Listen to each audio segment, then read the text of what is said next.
Villager ini harus melihat istrinya diperkaos di depan mata kepalanya sendiri, bahkan urusan anak-anak haram pun dia juga yang harus memberi makan. Namun begitu hendak melaporkannya kepada Ladusing, ia malah berbalik dijadikan tersangka akibat salam tempel yang dilakukan oleh pria tersebut. Bahkan ketika sudah di penjara pun ia harus bertemu dengan Iron Golem cabul dan merasakan kerasnya ospek penjara. Dan begitu juga ketika ia kabur dari penjara, yang mana seekor bocil malah mencepukkan keberadaannya. Akankah villager ini bisa bertahan dan keluar dari kesialan bertubi-tubi yang dialaminya, atau malah menjadi korban jiwa akibat lingkungan toksik di sekitarnya?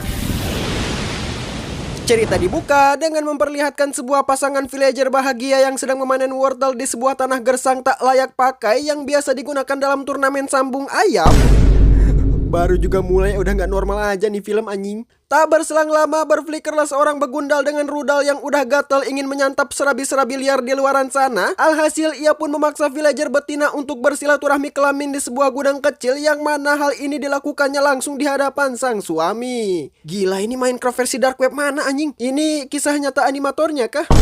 Alhasil setelah melakukan aktivitas entah-entah dengan gaya helikopter, lahirlah seorang beban keluarga yang langsung lahir secara instan dari perut ibunya, yang mana alih-alih bertemu sel telur, spermanya justru bertemu asam klorida sehingga mempercepat proses perakitan bayi 10 kali lipat, dan terciptalah anak musang instan yang ketika sudah tumbuh besar siap menggadai sertifikat rumah untuk mendonasikan hartanya di Papa Zeus. Setelah menebar benih kehidupannya di lambung villager, si geblek malah lanjut menggebek dosanya dengan membawa hasil panen wortel yang sudah susah payah ditanam, yang bahkan membuat calon babi guling ini pun terkaget-kaget dengan kelakuan manusia yang lebih babi dari dirinya.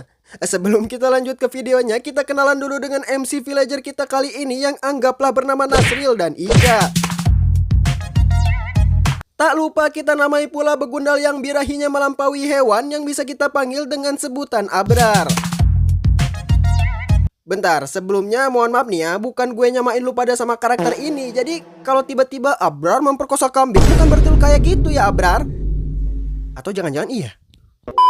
Keesokan harinya ketika Nasril dan Ica dan si anak haram sedang melaksanakan kegiatan mancing mania, datanglah seekor Abrar yang tidak senang melihat Nasril bermesraan dengan Ica dan anak kandungnya, sehingga ditendangnya lah lubang pantat Nasril sampai tercebur ke dalam kolam. Tak cukup sampai di situ, Abrar juga menyuruh istri Nasril untuk kembali melakukan penyebaran benih-benih kehidupan ke dalam ginjalnya, karena dirinya mengaku di dalam bijinya terdapat ratusan calon Albert Einstein yang sayang jika hanya disimpan begitu saja tanpa disebarluaskan ke seluruh woman di seluruh dunia. Alhasil adegan tidak senonoh itu pun terulang kembali, yang mengakibatkan lahirnya sebuah bayi dengan skin template dari bapaknya dengan ciri khas ikat belangkon merah pemberian Presiden Zimbabwe Utara, dilanjut dengan mencaplok seluruh kegacoran hasil mancing mania Nasril dan Ica. BTW berhubung gua ngambil videonya dari deep web anjing, jadi jangan kaget kalau ntar tiba-tiba si Nasril disodok Iron Golem. Peringatan weh, ini mah buat para balita yang makannya masih disuapin pakai sendok nyam-nyam. Mending kalian lanjut nonton kartun yang lebih manusiawi lah istilahnya mah. Keesokan harinya Nasril yang baru bangun tidur pun harus disuguhkan pemandangan yang begitu melelahkan jiwa raga, karena lambung kedua anak Abrar yang setara dengan 10 tan boy kun terus saja meminta mukbang. Sampai akhirnya Nasril pun mengatakan bodoh amat, bukan anak gue. Namun siapa sangka rupanya Nasril hendak mengambil satu gerobak penuh berisikan apel, yang seharusnya apel tersebut digunakan untuk stok bertahan hidup ketika kiamat tiba. Namun tiba-tiba saja Abrar tersumun di belakang Nasril, yang mana begitu melihat makanan ia selalu saja melancarkan aksi bejatnya, dilanjut dengan aktivitas bejat nomor 2 bersama istri Nasril. Kalian tahu kan apa yang mereka lakukan di sana?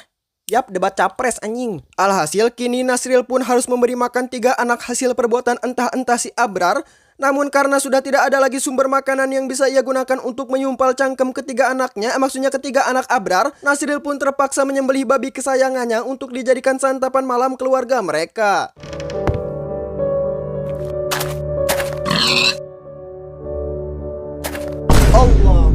Weh Abrar, lu kira itu manusia bisa berfotosintesis anjing, berevolusi gitu jadi tumbuhan terus tiba-tiba tumbuh duren dari ketek gitu? Kalau makanannya lu ambil terus dia makan apa? Kocak, makan pasir.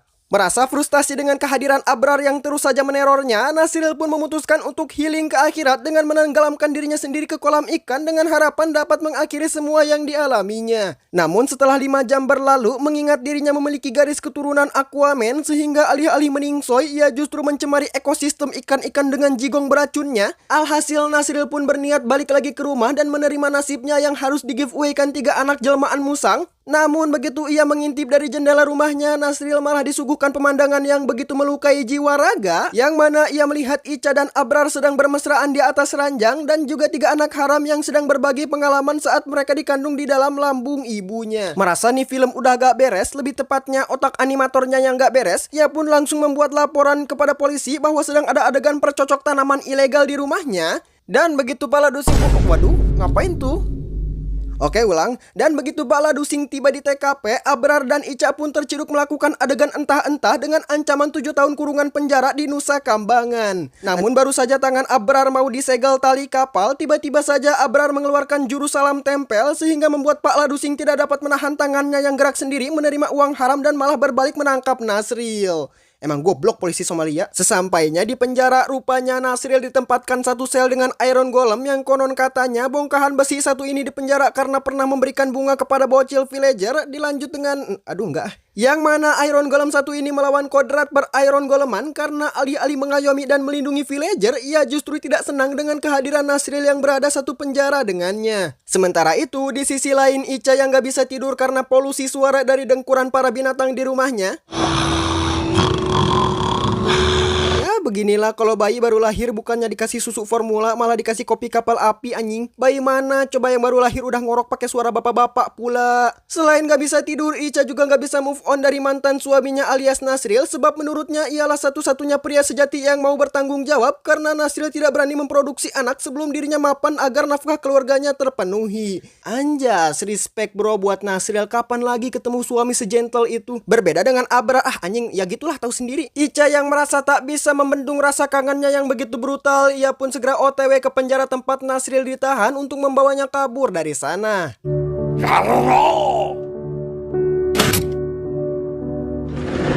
Udah ini mah benar fix animatornya ngambil latar belakang polisi Somalia anjing. Beruntung biaya pembangunan penjara tersebut dikorupsi 60% yang bahkan 30%-nya lagi buat acara tumpeng pembukaan dan doa bersama sehingga besi penjara abal-abal ini pun dapat digergaji dengan mudah. Alhasil kini Nasril pun secara resmi berhasil menjadi artis papan atas, lebih tepatnya artis papan atas buronan di kantor polisi. Singkat cerita, keesokan harinya Nasril pun harus berhijrah ke sebuah village antah berantah tanpa ditemani sang istri karena ia harus kembali menemani rudal penganggurannya. Dan di sana Nasril tidak sengaja bertemu bocil kematian yang jangan tanya gue kenapa si kocak makan biskuit di tengah jalan. Intinya begitu Nasril melihat bocil dan bocil melihat Nasril, keduanya pun saling tatap-tatapan. Yang satu seperti ngode meminta insto karena mata kanannya kena gebuk Ladusing, sementara yang satu menatapnya dengan begitu najis sebab rupanya kabar Nasril kabur dari penjara sudah menyebar ke grup-grup keluarga di penjuru negeri sehingga posternya pun banyak ditempel di setiap rumah-rumah warga yang bahkan jumlahnya melebihi poster sedot WC. Bocil setan yang melihat Nasril berkeliaran dengan bebas di pemukiman warga, ia langsung membunyikan alarm sirine damkar dari mulutnya sehingga membuat semua orang sadar akan keberadaan Nasril yang tengah menjadi buronan.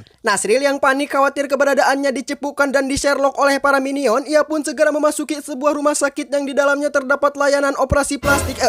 Bentar. Ini genre filmnya apa sih kocak? NTR iya, sedih iya, bokep juga iya, semua aja diborong anjing. Nasril yang ingin segera mengganti identitasnya menjadi Nasrul, ia pun meminta zombie supaya mengganti skin wajahnya. Namun sayangnya ia tidak punya apa-apa selain iman dan takwa untuk membayar biaya operasi dan terpaksa memilih paket paling murah seharga 1 buah kuki. Tanpa pikir panjang, Nasril langsung mencaplok kuki dari seorang bocil bau pandan demi bisa melancarkan operasi plastik paket sedekah untuk mengubah identitas dirinya. Setelah operasinya selesai, rupanya Nasril disulap menjadi penyihir ilmu gelap. Bentar, ini kenapa ngezoom sendiri sih?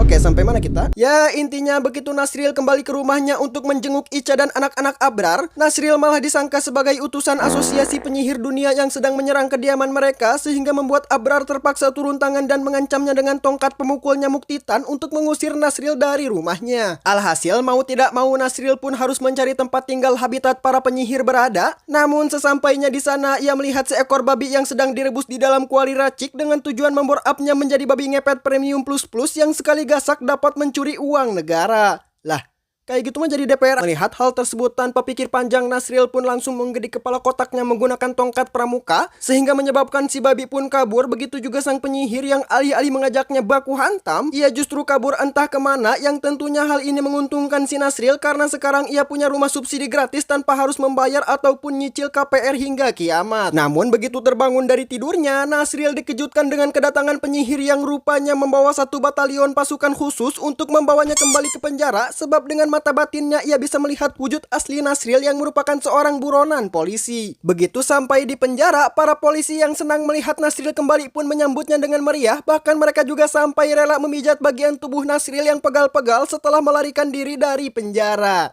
Indahnya negeri dongeng. Dan tibalah momen yang tidak ditunggu-tunggu oleh para narapidana, yaitu ketika mandi. Sebab ada peraturan tidak tertulis yang melarang mengambil sabun jatuh di lantai kamar mandi jika tidak ingin menjadi santapan malam oleh Mas Amba dan kawan-kawan di penjara. Sayangnya, Nasril yang baru pertama kali study tour di penjara, ia pun tidak mengetahui peraturan tersebut. Dan begitu melihat seonggok sabun mandi yang pastinya bukan untuk mandi terjatuh di lantai, ia malah nekat mengambilnya, yang berujung pada pengerodokan brutal oleh Iron Golem terhadap Nasril di kamar mandi. Nah, itulah kira-kira alasan dia kenapa masuk penjara. Scene pun berpindah memperlihatkan Ica yang sedari subuh terus saja menangisi mantan suaminya yang di penjara, sehingga Abrar yang muak mendengar nama Nasril, ia pun segera mendatangi penjara tempat Nasril disegel untuk bertemu teman seperbegundalannya yang bernama Beruk, yang mana ia di penjara karena nggak sengaja merekam Kak Gem kentut saat sidang isbat sehingga membuatnya divonis penjara seumur hidup. Rupanya pertemuan mereka bukanlah pertemuan biasa, yang mana Abrar diam-diam menyelipkan pisau sunat kepada Beruk dan menyuruhnya untuk menikam Nasril agar eksistensinya hilang dari peradaban, sehingga Ica pun dapat sepenuhnya terpelet dengan ketampanan Abrar. Singkat cerita, di saat jam makan siang narapidana, rupanya Beruk sudah menunggu kedatangan Nasril di kantin penjara. Dan begitu Nasril tiba untuk mengambil roti jala mak 5 biadab di kantin, tiba-tiba saja ia diserang secara brutal oleh Beruk sehingga mengakibatkan pendarahan hebat di perutnya. Udah gitu doang. Santai bet anjing. Dan untuk pertama kalinya cerita pun berakhir sad ending dengan menampilkan Nasril yang harus meregang nyawa setelah mendapat luka tusuk di perutnya dan kehilangan banyak darah sampai akhirnya tak dapat diselamatkan. Ya, intinya pesan moral yang bisa kita ambil dari kisah Nasril, Ica, dan Abrar, di dalam hidup terkadang orang jujur bisa kalah oleh orang berkuasa yang bahkan keadilan pun dapat mereka rekayasa. Tak peduli seberapa jahat perbuatan mereka, hukum pun dapat diterabasnya secara paksa. Tapi bukan berarti dalam berbuat baik kita harus berputus asa, karena kita merupakan hamba yang Maha Esa yang kelak di hari akhir akan diberikan kenikmatan yang tak bisa diungkapkan dengan bahasa.